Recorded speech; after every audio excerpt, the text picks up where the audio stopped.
Welcome to Santa Barbara Talks with Josh Molina. It's a special Buellton edition today, and it's my pleasure to be with Buellton Mayor Dave King, who I had a chance to meet earlier this year, and we had a little bit of breakfast over at Mother Hubbard and Right? Buellton, and it was so cool. And so I'm really looking forward to a conversation about your reelection campaign and just sort of talking to you about what is Buellton? What's great about Buellton? Where Buellton's been, where it's headed, and sort of just, educate the public on where you see Buellton fitting in long term and going forward. So I appreciate your time, Dave. How are you doing today? I'm good. How are you? Good I'm morning. great. Yeah, thanks a lot for making time. You're running for re-election, Mayor. Yeah, You've been that's there a long correct. time. You are Buellton in many ways, retired CHP officer. So talk to me about why you're running for another term as Buellton Mayor. Well, some people know, some people don't, that the mayor's position is an elected position now. It used to be a rotating, but it's only a 2-year term. I just got elected in 22, and so this is coming up in the end of my 2-year term. So there's a lot of things I have in the works. We can talk about that as we go, but there's a lot of things that I need to get done, and it's sometimes when you're dealing with government agencies, it's hard to get things done in a year or two. It takes a lot of years for you to, either convince them or, negotiate, do traffic studies, et cetera, take a long time. So I need probably a couple more years to get some things done. So you've been on the council before you were mayor, right? So That's let's correct. let's talk about let's actually take a step back. What's special about Buellton? Many of my viewers, you've driven through Buellton, you stopped for gas in Buellton. Obviously, there's a whole community that lives there, and Buellton is their home. Talk to me about Buellton. What kind of a city is it? How is it built? What is its economy? Sort of educate us. Let's start there. Well, started out as a very small town. It was part of a service district. And then in 1992, they became a general law city. They incorporated and became a general law city, and it's kind of developed from there. Um, Way back in history, if you want to go back, it was called Servicetown, USA, because Avenue of Flags was actually the 101. So when people went from north to south, they actually had to drive through Buellton. So there were restaurants and gas stations and service stations, that were along Avenue of Flags. Uh, then when they put the actual freeway in, Avenue of Flags was no longer the 101, and this basically became like a bedroom community. A lot of the open land got developed into single family homes. They were affordable. People could commute to either Santa Maria or down to Santa Barbara, and we basically became known as a bedroom community. Now there are still obviously restaurants, hotels, gas stations. We got a multitude of gas stations. We have a couple of car dealerships, but it's still a small town. I lived in Los Angeles for a long time while I was a high patrolman. And if you ran into somebody you knew at the supermarket in Los Angeles, it was a miracle. And one of the jokes that I say about Buellton is that you can't go and get a loaf of bread or some milk in 5 minutes because you spend 20 minutes talking to people you know. I mean, that's the kind of community this is. We know so many people. I mean, we just had the barbecue bonanza recently, and hundreds of people showed up for that, and half of these people showing up I actually know personally. So that's really the kind of town Buellton is. It's a family friendly kind of a town where I also use an example of, if you're in Los Angeles and you go to a gas station, you're filling your car up with gas, you don't dare talk to somebody else at a different pump. But here, total strangers will just start a conversation with you because they feel safe here, and that's one of the reasons I am running again for mayor, because I want to keep it that way. Yeah, I used to live in Solvang, mid 2000s, and so I'm somewhat familiar with the valley. And Buellton's got a lot of cool stuff. It's got that I think it's the Riverview Park, and it's a good community area. I would take my kids there, the playground, the open space there. We were out over there for not there, but in Buellton for the holiday lights, the Christmas celebration Right. that they do, and that was so fun. And then of course, after I moved out of there, Buellton's really developed. We have all those stores now. You got the Habit, and you got Right. Starbucks, and just sort of ballooning sort of economic development. And it's a really cool place. It's not just a place to drive through. A lot of people live there, but there's a lot of stuff there too. And I used to eat at Ellen's, the restaurant there. Right. Right. Always a huge line. It seems like there's always a line at every breakfast spot in the valley. Right.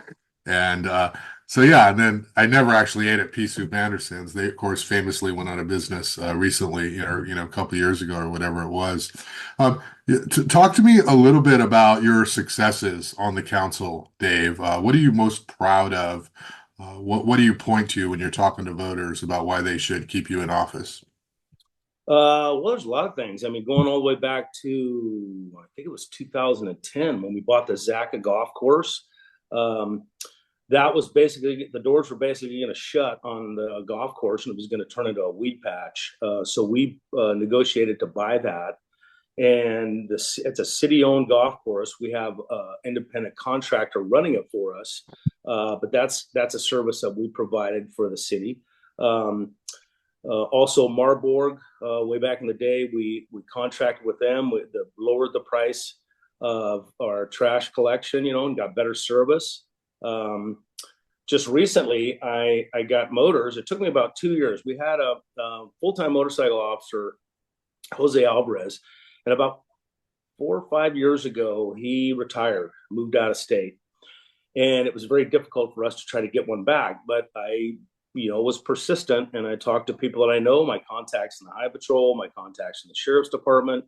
I talked to them for a couple of years and finally got them to give us some part-time motorcycle officers. And then I think next month, we're slated to get a full-time motorcycle traffic officer for the 246. And we've had a problem with people speeding through there because it's so you've been in the valley. It's so wide that it looks like a freeway, and so people either coming out of Lompoc or going from Solvang to Lompoc, they have a tendency to go pretty fast through the middle of town. So I'm working on that right now. The library project, we were able to do two things with that. Where the old library was across the street from City Hall, we shut that down. The seniors, Pam Nico needed some extra space for her senior center, so we're opening that up for the seniors to utilize. And then we're moving all the library over to the Williamson property that we bought about 5 years ago, I think. And so there was a house there, so we're converting that house into a showcase, brand new library for the city. Hmm. Then the River Trail was able to ask our assembly member for some funding if they had some state funding, and I was able to get $425,000 for the River Trail, and that's going to be a trail that's going to start at Riverview Park, and it's going to go all the way, hopefully, at some point in history, it'll go all the way to the 154. So people don't have to ride their bicycles along the 246. I mean, to me, that's pretty dangerous. I mean, you've got people whizzing by you at 60, 65 miles an hour, and you've got this little small shoulder. And we have had some fatalities from bike riders that have been struck by cars. So we're trying to move that river trail to the north side of the river and then run all the way along the riverbed, basically to Solvang for starters. That'll be the first section of it. So people can ride their bikes. And I tell people, would you ride down the 246 with your 8-year-old kid? No. On a bicycle? No. So we're going to make kind of a safe space for people to walk, to ride horses down there along the river. So that's something we're moving forward with. I'm also in negotiations with some people for some ballparks down the Williamson property. Now that's in floodplain, so we can't put a permanent structure, but we can put things like soccer fields, baseball fields, things like that. I've had some conversations with those people, so we're working on that. I'm also talking to some people about disc golf along that same same area, River Trail Right. down in If I lived in Buellton, you'd have my vote right there. right. I mean, it's kind of let me kind of backtrack a little bit here. I raised my kids here. I moved up here in 2004, so I've been here 20 years. And so one of the things I realized about the valley, and that's the whole valley, is there's not a whole lot for kids to do. There's not a lot of things for recreation, family recreation. We didn't have big ballparks. I mean, we did have a couple of, city parks where kids could go down there and play. But I want to have some kind of a structure, that we have soccer fields and make them regional soccer fields. So these kids can, come from other locations like travel leagues, soccer leagues, baseball leagues can come into Buellton, fill up our hotels, and let people eat in our restaurants, and really have kind of a regional feel to, sports activities. Some of the other things that I'm working on is narrowing down the 246 because, like I just said, it looks like a freeway. So if we narrow that down a little bit, we'll get people to feel like they're being squeezed into a smaller space and get them to slow down. I've also had a bunch of issues with, people in traffic crosswalks. I actually stopped one time. There was a lady with a stroller and another lady crossing the street. The yellow lights were flashing, and two cars passed me on the right while I was stopped for these pedestrians. So what I want to do is negotiate with Caltrans to put in red traffic signals on demand for pedestrians. So when you push that button, a red light comes on. Everybody knows what that means. Yeah. So I want to kind of, increase the pedestrian safety in those crosswalks. We have a bowling alley coming in. I just talked to the developers and the investors recently about the bowling alley. So that's coming in. So hopefully by next year, we'll be breaking ground on that one. I'm also negotiating with the owner of the movie theater to possibly open up a couple of the smaller theaters, not necessarily the entire theater, but, make it kind of one of those boutique movie theaters like some of us have been to, would have the lounge chairs, and they have food and, it's really kind of an experience to go to the movies. So I'm talking to them about that.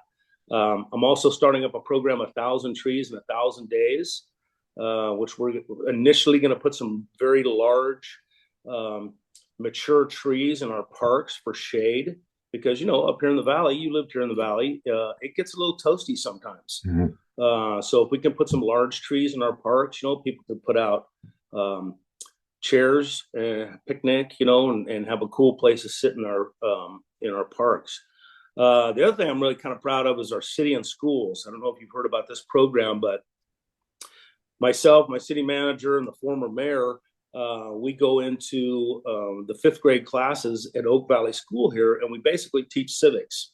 We will have what the city council does, what our engineering does, what our planning department does. And so week by week, we go to these classes and we teach these fifth graders, about how a city runs, how a city works. We bring the fire and the police department out. They get to talk to them. They get to look at the fire trucks and the police cars, So I'm really kind of proud of that we're doing that for the kids that live here in the community. Yeah, that's a lot. I want to circle back on a couple of things. I made my vote comment. You mentioned disc golf. My son and I, we've been to like so many courses around the state. Whenever we find one, Right. we go to it. And there's, nothing in, you got to go to Santa Maria. I think there's something in Lompoc, and there's Goleta, of course. Where would the disc golf course be? Where is that land? Where is that space? Well, what we're kind of looking at right now is along the riverbed. We have Riverview Park. Yeah. So you could start that at the far west end of Riverview Park, and then we own the property just beyond the fence line. So that fence line goes down the edge of the park itself. And then we own that property, the Williamson property, which is 24 acres. 4 of them are where the barn and the house is, and our new library, where that's going to go in. And then we have 20 acres down below. So we can incorporate that disc golf in with the ball fields, so it doesn't conflict with either one of them. Yeah. But you could have, I'm a golfer, I play actual golf, and I know there's, Don't say actual golf. yeah, I know disc golf. Disc golf is just as much golf as golf is. And what I was going to say is, you could put in some par threes on some of the shorter areas that we have to go up the hillside. Yeah. And then there's par fives, they're going to be very long. We could run those along the river edge, down to the edge of our property that we have. And those would be your par fives and some of your par fours. And so I just recently had a conversation with one of the guys that designed the Chumash disc golf. I don't know if you've been to that one, but one of the guys I work with, there's a disc golf out by Kachuma. Sorry, not the Chumash. Oh yeah, no, I've been to the Kachuma. Yeah, Kachuma, and he helped design that one. So we're having conversations now about. I had him go down and take a look at that property and say, how would you lay this out? So we're going to collaborate with them and some of the other people that work with him and see if we can make that happen. And I think we can make it happen pretty quickly. I mean, it's not a lot of infrastructure. It's just a matter of putting some concrete settings, and then putting the baskets there, and then make some little small pads. I don't play disc golf myself, but I guess there's like a concrete pad where you throw your disc from. I guess that's your tee box, right? Yeah. Okay. So I think we could do that fairly quickly. So that's well, disc golfers are hungry for space, so guarantee you build that, it will be, will be used. Right. But you mentioned a couple other things, the bowling alley, right? That was very controversial. Stop starts. You're saying that now it's actually happening, or it's going to happen? Yeah, and I'm fairly confident that is going to happen. I talked to Carol Peterson, which was the initial or original. She had the original idea to make a bowling alley here in Buellton. There were some things that happened.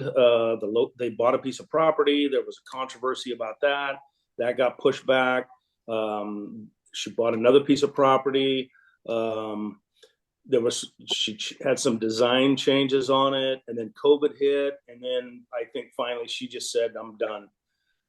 So we had a group buy that piece of property with the entitlements, which means all of the stuff that Carol Peterson had already done, the engineering, the environmental, the design, all that, they bought that. So that I think that they can very quickly now go forward and get that happening. Yeah, and I like what you're saying about the movie theaters, because community needs a movie theater. It's a place to go, and Right. if you go to these places, like we'll go to the movies in Oxnard, Thousand Oak. We'll make a day of it because it's so nice. It's so high quality. You can sit in these nice chairs, or the vibrating ones, the D box, or they have the recliners where they bring you the food. And Santa Barbara movie theaters are not really modern at all. And so sounds like you're trying to do something pretty modern there in Buellton, if you could pull it off. Yeah, I've been to a couple of those. Obviously not in this area, but like down in Orange County, they've got these theaters that have the lounge chair, and you can rock it back and just relax and watch a movie. So that's kind of the concept that I have for our movie theater there. But it's going to take some negotiation. Yeah. So let's talk about Buellton in terms of how it's changing. You said, a while ago it was more of a bedroom community, and now we're seeing a lot more economic development, more recreation opportunities. What is Buellton now? Is it just a place for people to sleep and then go to Santa Maria, Lompoc, Goleta, Santa Barbara for jobs? What is sort of your outlook? Like, how can Buellton change? And I guess it ties back to economic development and housing, but what is sort of the future of Buellton? Well, I think that we are getting some developments here. Many years ago I was on the committee for Avenue of Flags, and for quite a few years we've been trying to get some stimulation for development on Avenue of Flags. We have a couple of pieces of property right now that were purchased, and there are going to be a couple of mixed use projects there. They're the very beautiful designs. I've seen the renderings of these buildings. They're going to be very, it's Art Deco, but the Art Deco that they use for these particular buildings is really, really beautiful. It's a beautiful building. And so we think that's going to stimulate some more development on Avenue of Flags. I mean, once somebody is willing to take the risk of coming in and putting a development into an area that needs to be revitalized, you have a tendency to get developers to come in and go, oh, look, that's a really nice building. I could buy that piece of property next to it and put in another really nice building there, whether it be apartment, mixed use apartment complex, or restaurants, or entertainment center, something like that. That's kind of like what we're stimulating right now. And so I think, to your question, is that people are not going to feel like they have to go somewhere else to be here in town. Yeah. If we have nice restaurants in some of these mixed use buildings, entertainment, like somebody could come in with a Dave and Buster's or something like that, so people could feel like I don't have to leave town to take my kids somewhere to have fun. Right. Yeah. That's. Go ahead. Sorry. Well, I was going to say, I think the bowling alley is going to have a lot of that element as well.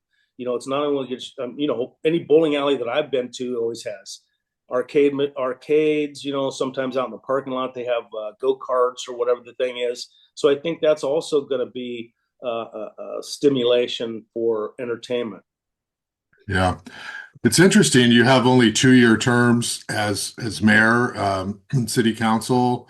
It's hard to get a lot done in 2 years, right? So I guess that's because it just was recently a newly elected position, and that's part of the deal, is to test it out. But I feel like 4 years gives somebody more time to actually show a record that they can get something done. And after 2 years, I mean, as you work on these regional boards, SBCAG, et cetera. It takes a long time to move government, right? And to be measured and judged by what you did in a year and a half, essentially, by the time you have to start running again is tough, for sure. Right. So, well,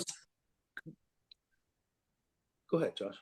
yes, so it's you're almost like a member of the assembly or the Senate. You're like, or should say Congress. You're running every 2 years, and so it's tough to do and sort of stand on that. But when were you first elected to the city council?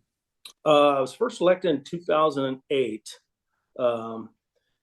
And I was on council for 4 years. I didn't get reelected. And then in 2017, I believe, there was an opening. I was reappointed onto the council, ran again in 2018, and then I've been on council ever since. Okay. And then, like I said, 2 years ago, almost 2 years ago, I was elected mayor. So let's talk a little bit about your story, your backstory. You said you were a CHP officer, you retired. It sounds like you worked mostly in Los Angeles and then somehow found Buellton. So can you talk to me about your career and how you got started in law enforcement and what brought you to Buellton? Well, I grew up in San Bernardino back when it was all orange groves, back in the 60s and 70s. Joined the Navy, went to San Diego on boot camp, was an electronic warfare technician, and went to Pensacola, Florida for a year for electronics. And then I got shipped out to Japan, and I was on the Midway, which is, you may well know that it's a museum now down in San Diego. Oh, yeah. If that doesn't make me feel old. And basically traveled all over Asia, Hong Kong, Philippines, Thailand. We went down into Africa, Australia, just basically join the Navy and see the world, and I actually did. When I got out of the Navy, went to college, and then out of college, I got recruited to the Highway Patrol. The Highway Patrol Academy is up in Sacramento. Went to Sacramento for 6 months for training. Went to Monterey, was my first duty station. And after about a year and a half, I wanted to ride motorcycles. So that's how I got to Los Angeles, because at the time, Monterey didn't have motorcycles. So rode motorcycles in Los Angeles for about 11 years. And then Santa Barbara got motorcycles. And I said, well, I can be in this overcrowded Los Angeles, or I can ride motorcycles in Santa Barbara. So I transferred up here, rode motorcycles until the end of my career, 2008. And in 2004 is when I moved up here into the San Ynez Valley. So, like I've said, I've been here about 20 years in the valley, and it's like I said, it's a great place. I mean, it's a friendly place where you don't feel like, if you have a conversation with somebody you don't know while you're in a store, that they're going to, go, "Ooh, you're a creep, get away from me." That's kind of the vibe that I had in Los Angeles. You don't really just strike up a conversation with somebody in Los Angeles you don't know. I Yeah. mean, but you can do that here in the valley. Right. So I'm interested in your career. Talk to me about life as a CHP officer. When I intersect with the CHP, it's usually like, damn, he got me, right? I was going too fast, or "Ooh, he's not going to pull me over, like I got by this time. So, what was life like for you? Are you, hanging out on the off ramps or the on ramps and waiting for speeders, or what's your life like as a CHP officer? Yeah, well, that's a lot of it. Uh-huh.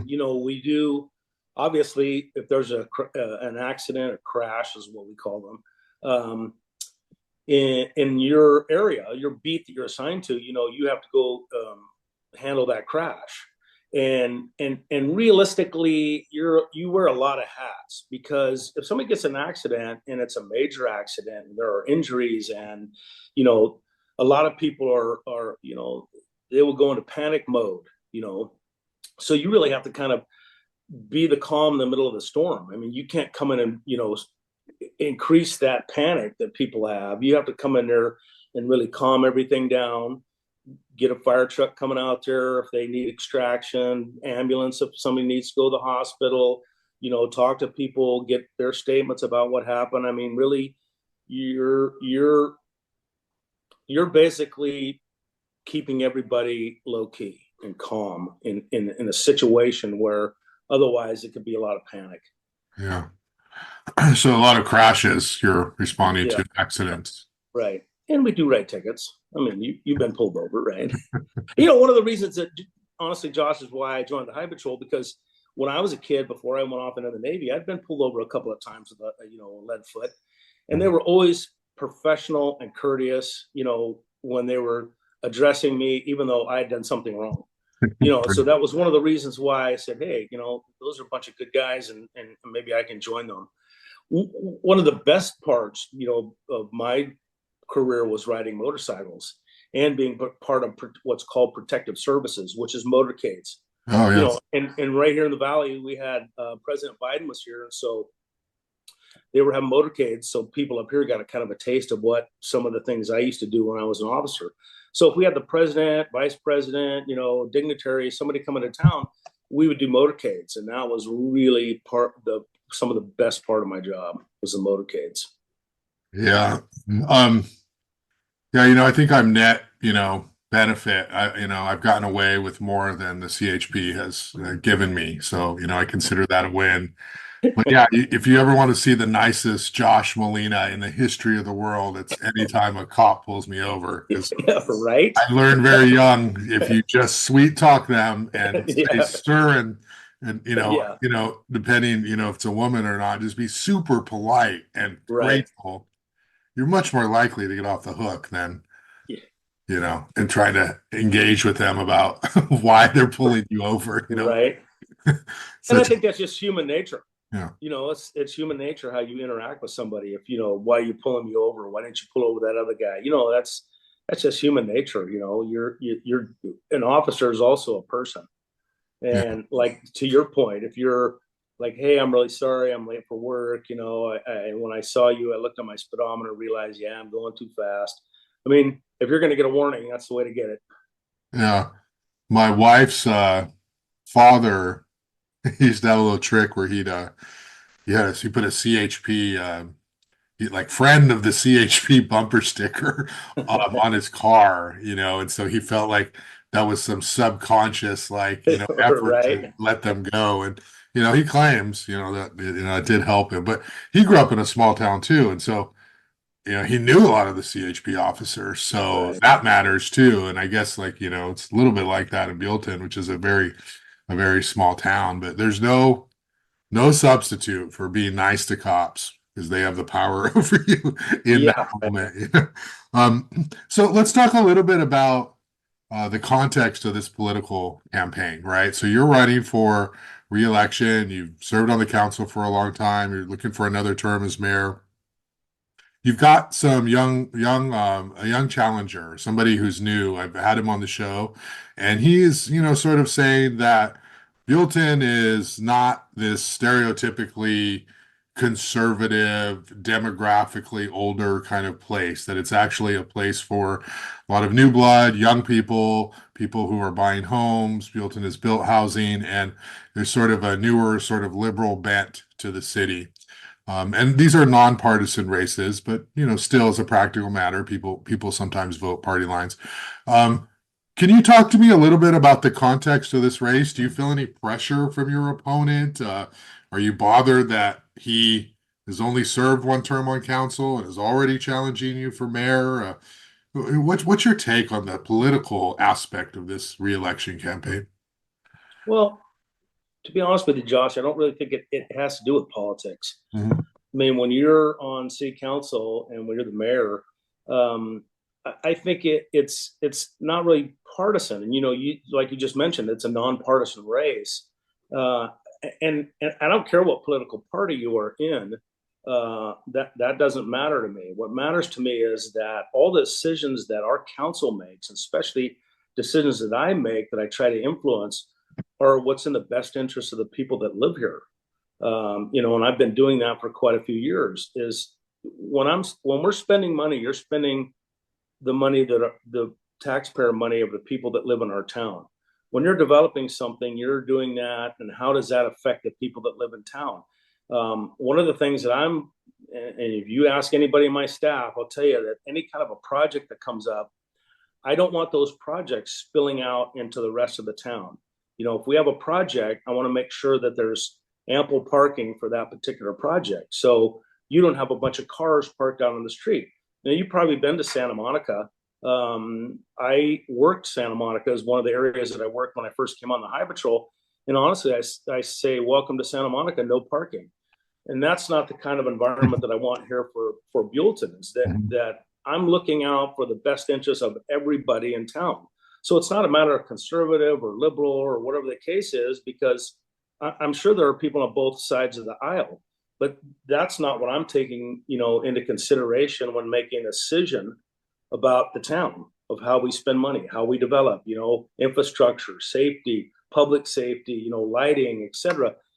I'm going to do that based on what's in the best interest of everybody that lives here. So to me, it's not politics. Yeah. Um, and that makes a lot of sense. Can you comment at all on David Silva? I mean, I covered him at the Democrats Labor Day picnic, and he said he wasn't going to talk about his opponent, and he had this approach of "bless this mess" was his quote. When I had him on the show, he didn't really, he didn't say anything negative about you at all. He just sort of said that, there's more opportunity for a more liberal, progressive, politically person to serve as mayor. And I guess my question is, do you think Buellton, is moving in that direction? Is it interested in having somebody who's more liberal, Democrat, progressive, or do you feel like you're still more in touch with generally where the populace is, the voter populace? Well, I don't really get that feel, that Mhm. it's moving any way, conservative, into liberal, or middle of the road, whatever. Um, uh, it's like we talked about earlier. It takes a long time to get things done, you know. And you mentioned the boards like SB CAG. It took me quite a few meetings to even figure out what SB CAG was about. Yeah. And you mentioning that a 2-year term is kind of difficult if you're getting a new mayor every 2 years. Then when you get on these boards like Air Pollution Control District, I'm on Coast Rail Committee, on like you said, SB CAG. It takes you a little time to even figure out what you're doing and what they're doing, and then kind of get the backstory of why we're funding this or why we're funding that. So if you only have a 2-year term, the next person coming in is behind the curve, just like you were when you start sitting on those boards like SB CAG. Um, I don't think that it's really politics. Like I mentioned earlier, it's not. It's about what's in the best interest of everybody that lives here. And some of the things I mentioned, things for kids to do, bowling alley, disc golf, regional golf. Those. What does that have to do with liberal or conservative? I mean, that's really you're doing something for the people that hired you for that job, and I need a couple more years to get some of those things done. Yeah, and so much of that small town too is just like you said, you run into people in the grocery store, and it's how you treat somebody as opposed to who you're going to vote for president, kind of a thing, and Right. actually you probably want to keep those things to yourselves Yeah. if you're Right. trying to get elected locally, because it will just do more harm than good. So I can understand that. So let's talk a little bit about, you mentioned that you grew up in San Bernardino, right? And so what was your childhood like? Were you a jock type? You raised some kids, played sports. What was your upbringing like? Your parents, were they conservative, liberal? Talk to me about your childhood in San Bernardino. Um, Middle class kid. Mhm. I have an older brother, an older sister, and a younger sister. We all went to the same elementary school, same high schools, and did all that. I did play baseball. My dad was my coach. When I was a kid playing baseball, did play football, but then my older brother started racing dirt bikes. Oh, yeah. So when I was about high school age, I bought one of his hand-me-down dirt bikes, and I started riding dirt bikes, and then I got into motorcycle racing as well. Probably one of the reasons I wanted to ride motorcycles in the High Patrol, because I grew up as a kid racing dirt bikes at some of the local tracks around the San Bernardino area.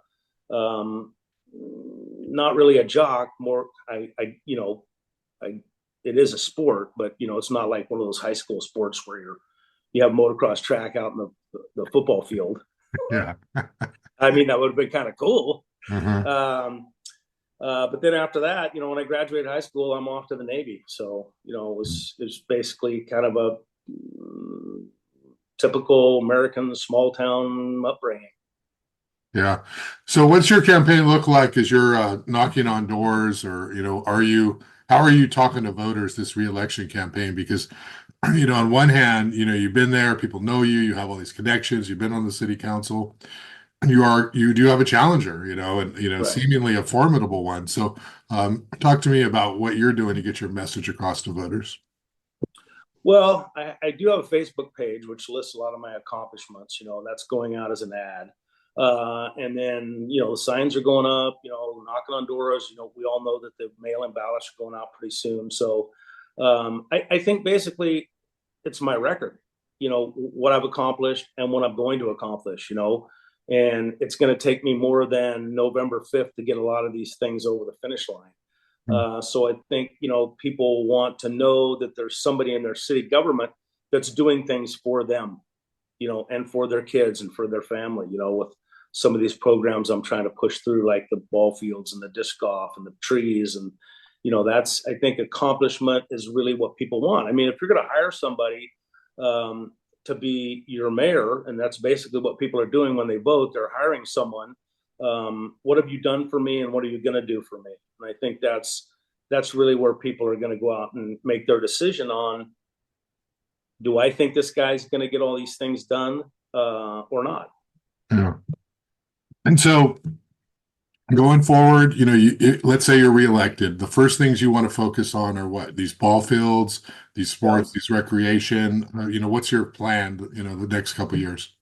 yeah, absolutely. Those things. I mean, one of the big things, and we get a lot of people coming into city council meetings talking about the speeding on the 246. So Mhm. I'm really, really focused on that. I'm talking with the Caltrans, the District 5 director and his, I guess, co-director, if you want to call it, or I have a relationship with those guys. We are just finishing up a traffic study. KOA is the engineering department or engineering firm that we hired to do a traffic study. And then once that traffic study is done, we're presenting that to Caltrans. And then in collaboration with Caltrans, we are going to try to narrow down those lanes, as I talked about earlier. Mm. That's one of the first things on the agenda. The other one is getting a full-time motorcycle officer out there to let people know, hey, you're speeding through Buellton, you might get yourself a $350 ticket. Yeah. So those are some of the things. And like I also mentioned earlier about, recreation. I mean, that's going to be top of the list for these ballparks, for kids to go down and play soccer on the weekends, or, have competitions down there. The library is going to be opening soon. I got to get that, get that over the finish line. The disc golf that I talked about, I'm going to push that forward. So I really want a couple of more years to get the things that I wanted for my kids, for the young families that are here now. Yeah. And there's a lot of new families that have moved into my neighborhood. The older people have moved out, young families have moved in, they've got kids. So if I can get this recreation for the current batch of kids that live here in Buellton, I think that I will have accomplished something. Yeah, well, keep that Holiday Lights Festival thing. I think you Oh did yeah, last absolutely. year. That was super, super Oh, popular. it's fantastic. Yeah, we're in full support of that. So that's gonna be here every year. They also have the Cowboy Christmas. I don't know if you know about that, but Hmm. we have a horse riding stables just to the east of the park, and they decorate it all up with holiday lights. They have horse riding in the arena. You can ride around on a horse, and they have the Grinch usually there. Santa Claus is there. You can take pictures. So that's another event that happens here. And we're also going to continue with the Fall Fest. That's in November. I don't know if you've been to that, but that's a 3-day event that we have on Avenue of Flags. And we're going to continue to fund that. And if you have an opportunity to come up, it's, I think, the third week in November. Okay, I'm going to have to look that up, but just look for Fall Fest in Buellton. And that's a really, really great event. that's great. Just a couple more minutes. One thing I didn't ask you about is housing. As we know, the state is pressuring all local communities to plan for more housing, and I think Buellton's done a good job building housing. Obviously, people live there. We are in the midst of this RENA cycle. What is your attitude on housing and building and affordability? I know that's an issue that people care about, particularly, well, everywhere, really. But what is your take? Are we building enough housing? Should we be more? How do we build more that's affordable to people who aren't multimillionaires? Well, the state's really kind of mandating that we build some projects, some high density, low income projects. And I think there's a need for that, Josh, honestly. The price of apartments has gotten so outrageous recently that it's very difficult for especially young people starting out, or people that maybe have a lower paying job. One of those things. I think there is a need for low income housing, but the part of the downside of that is, and I don't want to be Debbie Downer about it, but um, the state is really not taking into consideration where some of these projects are going. Like, somebody buys a piece of property and then shoehorns a project in there, and as a city, we would say, hey, we would have never built anything there. It's only got one access in and one access out. The state is giving them what they call density bonus, and they're lowering the amount of parking spaces that are associated with those projects. And then, so what that means is, and I'll give you an example, the project that's going in behind Albertsons, excuse me, that's 89 units. And our standard for parking would be 140 parking spaces. The state gave them a density bonus, and they only have to put in 110 parking spaces. Well, if you do the math on that, if you have 2 people in every one of those apartments, that's almost 180 cars. So you're going to have 60 or 70 cars that are going to have people that are with cars that are going to have to find some place to park other than on their project. And when we have a planning department, and we take into consideration those things. Yeah. But the unfortunate thing about the state is mandating we put these projects in, and then it's like we have to take the brunt of that project. Yeah. So I think the state maybe should take a little more critical look at it and say, hey, how is this affecting the city that we're making put these projects in? You know what I mean? Yeah, I mean that's the big issue is obviously more housing is better, more housing for um, middle income people. That's the missing middle. They're the ones who struggle. They don't make enough to buy. They don't make enough to essentially get like a voucher or Section 8. Um, and then so the state's trying to do the good thing in theory, but it's not a one size fits all. Every community is Right. different, and Right. every community should have its own ability to plan for where things go. Of course, some communities have neglected their housing, so that's why it's sort of this hard effort to say, well, you need to do it. But North County's built a lot more housing than the South County for sure. Yeah. Right. Santa Maria, of course, and Goleta too. So it's a tough one. But Dave King, I really appreciate your time and allowing me the opportunity to talk to you about running for mayor, re-election, and getting a better idea of Buellton and your issues and where you stand. I'll give you the last word. You've been pretty comprehensive talking about your issues, but you can just sign us off here with why people should vote for you. Well, for starters, let me say thanks for having me on. It's good seeing you again. Yeah, And realistically, the reason that I need 2 more years is what we've talked about during this podcast. Is that there are some things that I don't want to fall by the wayside because um, whenever you change personnel, you know, you're behind the curve on not just the projects, but on the committees and things that I've been on. And so I'm just going to need about 2 more years to get some of these things done and make this a better place for these young families and have places to go and things to do instead of always having to say, hey, let's drive to Santa Maria, let's drive to Goleta, let's drive to Santa Barbara to have any kind of entertainment. So that's something I need a couple more years to work on. So I hope that the people that are watching this will realize that elect me one more time and I'll make these things happen. great. Okay, Dave King, thanks a lot for your time. Have a great day, and I'll run into you soon. And someday we'll maybe have a breakfast at Mother Hubbard's again. Yeah. Wow. Yeah. All right. Good seeing you. All right, take care.